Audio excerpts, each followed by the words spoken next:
उपग्रह में भारीनता की स्थिति मैंने सुना आपको स्टेटमेंट बताया था कि भारीनता किसे कहते हैं, ठीक है।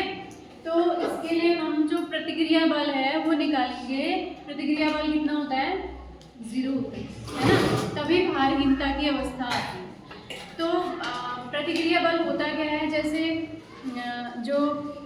जैसे माना उपग्रह है, उपग्रह क्या करता है? पृथ्वी के चारों ओर क्या कर रहा है? परिक्रमा कर रहा है, ठीक है। आर त्रिज्या कोई त्रिज्या ले लो, उस त्रिज्या को बनाते उस त्रिज्या से पृथ्वी के चारों ओर परिक्रमा करता है, ठीक है। यानी कि जो उपग्रह होता है, उपग्रह में गुरुत्वाकर्षण बल जो है नहीं होता, इसीलिए वहाँ पर भारीनता की कंडीशन आती है, ठीक है। यानी कि जैसे मैंने उसका एक एग्जाम्पल और है, जैसे लिफ्ट का एग्जाम्पल, ठीक है। लिफ्ट का एग्जाम्पल कैसे है? देखो, लिफ्ट में अगर डोरी टूट जाती है, लिफ्ट में डोरी टूट जाती है तो क्या होता है? वो फ्रीली जो है नीचे को मूव करने लगती है, ठीक है। नीचे को मूव करने लगती है तो उसमें जो खड़े यात्री हैं वो यात्री कैसा अनुभव करते हैं? भारहीनता का अनुभव करते हैं, ठीक है। तो भारहीनता क्या है? एक टाइप का वेटलेसनेस, यानी कि भार कितना हो जाता है वहाँ पे? भार होता नहीं है, भार तो उतना ही रहेगा, लेकिन फील कैसा आता है वहाँ पे कि भार शून्य हो गया है, भार नहीं। यानी कि प्रतिक्रिया बल के कारण ही भार होता है। जैसे मैं यहाँ पे खड़ी हूँ ना, मेरे पैरों के मैं खड़ी हूँ तो मेरे पैरों के तलों में जो है एक प्रतिक्रिया बल लग रहा है, ठीक है। एक दो टाइप के बल लगते हैं, एक तो गुरुत्वाकर्षण बल है ना, दूसरा प्रतिक्रिया बल, ठीक है। दोनों के कारण किसी भी वस्तु का भार होता है, ठीक। तो इसको हम निकालने के लिए सबसे पहले क्या करेंगे? हमने एक उपग्रह सपोज ले लिया।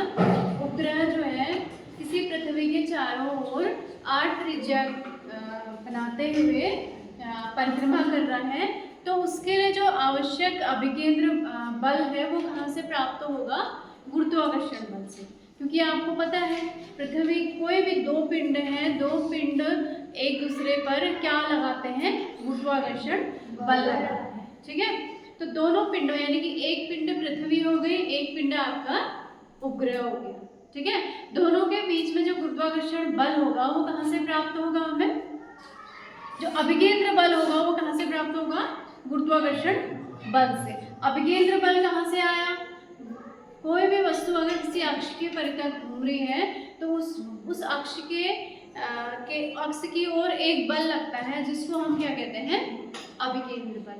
यानी कि सपोज जो आपका गुरुत्वाकर्षण बल है ME जो है पृथ्वी का द्रव्यमान है और M जो है वो उपग्रह का द्रव्यमान है। तो इसके लिए जो गुरुत्वाकर्षण बल होगा वो कितना होगा? G_m_v/r²। अगर r दोनों के बीच की डिस्टेंस कितनी है? r है, दोनों पिंडों के बीच की दूरी। तो ये हमको ये किसके बराबर हो जाएगा? अभिकेंद्र बल क्या होता है? mv² अपॉन, ठीक है। अब जो ये v है इसको हम ऑर्बिटल वेलोसिटी कह सकते हैं, कक्षीय वेग। कक्षीय वेग इससे पहले आपने पढ़ा था, क्या होता है कक्षीय वेग?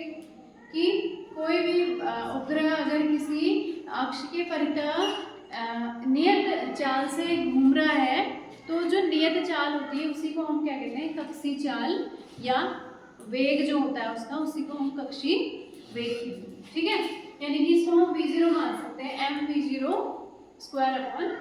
ये अभिकेंद्र बल है, तो ये m से m जो है कैंसिल हो जाता है, तो ये आ जाता है G_m_v/r² = v0²/r। इसको हमने एक इक्वेशन में रखा, ठीक है। अब ये तो आ गया क्या?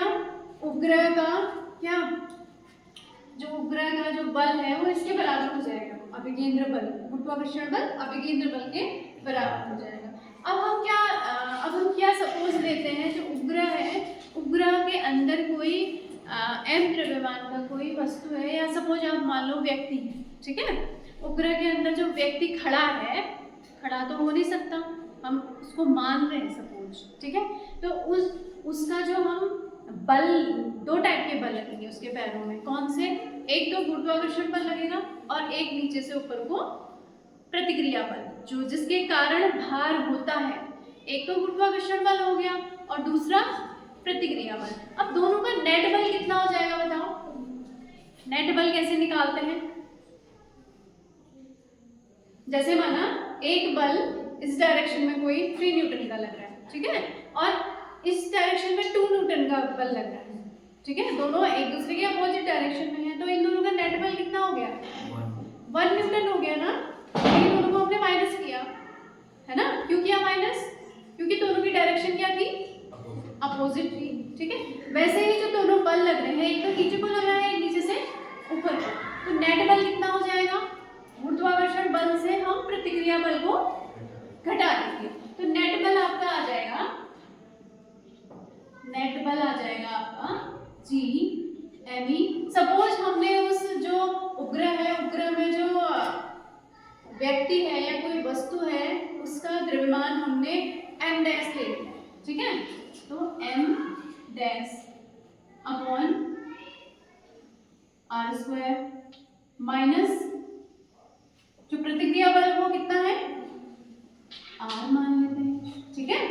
तो इतना नेट बल हो गया किसमें? व्यक्ति में, ठीक है, जो व्यक्ति उपग्रह के अंदर है उसमें जो नेट बल हो जाएगा वो इतना होगा। अब ये नेट बल किसके बराबर होगा? अभिकेंद्र बल के बराबर। तो अभिकेंद्र बल उसके लिए कितना होगा? m dash v0 square upon r, ठीक है। तो अब यहाँ से हम क्या करते हैं, ये m डैश को हम कॉमन लेके m डैश कैंसिल हो जाएगा, ठीक है।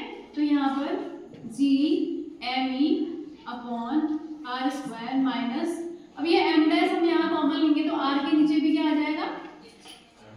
m डैश आ जाएगा, आएगा ना, इक्वल्स टू ये m हमने यहाँ बाहर लिया, चलो ऐसे ले लेते हैं, m dash v0 square upon r, ये भी m डैश है, m डैश से m डैश क्या हो जाएगा?